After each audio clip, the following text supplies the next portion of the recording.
હળવદ શહેરના શરણેશ્વર રોડ પર ચાલી રહેલા કામમાં ગેરરીતિ સામે આવતા નગરપાલિકા એક્શન મોડમાં આવી છે.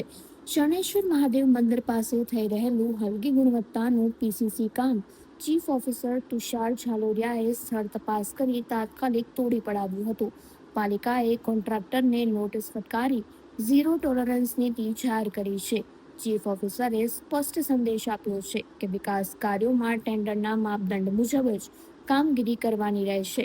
કોઈપણ પ્રકારની બેદરકારી કે લોટ પાણીને લાકડા જેવી નીચી ગુણવત્તા સહન કરવામાં નહીં આવે.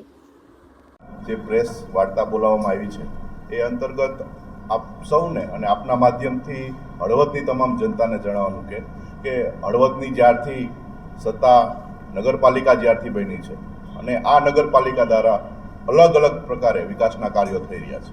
એ પૈકી શરણેશ્વર રોડ હોય તો આ રોડ ઉપર ડબલ પટ્ટી રોડ બનવા જઈ રહ્યો છે અને એનું કામ પ્રગતિમાં છે. જ્યારે કામગીરી ચાલુ હતી એ દરમિયાન એક વિષય એવો આવ્યો કે જે પીસીસીનું કામ છે, આ રોડ આખો નથી બની ગયો. પીસીસીનું કામ જે છે મેટલિંગ ઉપર પીસીસી થાય અને એના ઉપર સીસી બને.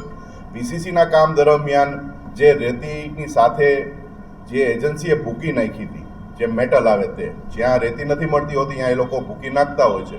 પરંતુ નગરપાલિકા બોડી દ્વારા, પ્રમુખશ્રી દ્વારા અને ચીફ ઓફિસરશ્રી દ્વારા અને તમામ સદસ્યશ્રી દ્વારા એવું જણાવવામાં આવ્યું કે એસ્ટિમેટ મુજબ આપણે કામગીરી કરવાની છે. એક પણ રૂપિયો ક્યાંય પણ કરપ્શન, આજે 13 મહિના થઈ ગયા, 13 મહિનામાં એક પણ જગ્યાએ એક પણ કરપ્શન એક રૂપિયો કરવામાં નથી આવ્યું. અને હળવદને સારામાં સારું કામ થાય, હળવદનું કામ બધી જગ્યાએ દીપી ઉઠે એ મુજબની કામગીરી થઈ રહી છે. આવનારા સમયમાં પણ થવાની છે.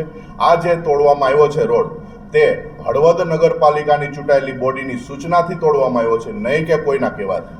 એટલા માટે કોઈ અફવામાં ભ્રામક રીતે ન ફેલાય એટલા માટે થઈને આ પ્રેસ વાર્તા કરવાનું આયોજન કરવામાં આવ્યું છે. હળવદમાં સારામાં સારી કામગીરી આવનારા સમયમાં પણ થવાની છે. આપ સૌના સહકારથી આ કામગીરી થવા જઈ રહી છે.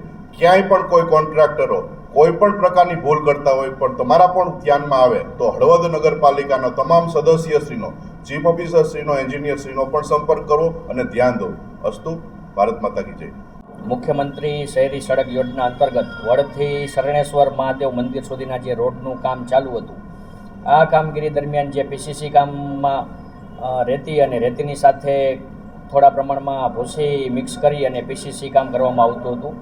જે નબળી કામગીરી નગરપાલિકાના પ્રમુખશ્રી, ઉપપ્રમુખશ્રી તેમજ અન્ય ચૂંટાયેલા સભ્યોને ધ્યાનમાં આવી નગરપાલિકાના જે સાઇટ પરના એન્જિનિયર હોય તેમના ધ્યાનમાં આવેલ હોય એજન્સીને તાત્કાલિક કામગીરી દૂર કરવા માટે સૂચના આપેલી હતી અને જેના અનુસંધાને એજન્સી દ્વારા જે નબળું પીસીસી કામ કરેલું હતું તે તાત્કાલિક ધોરણે દૂર કરેલ છે.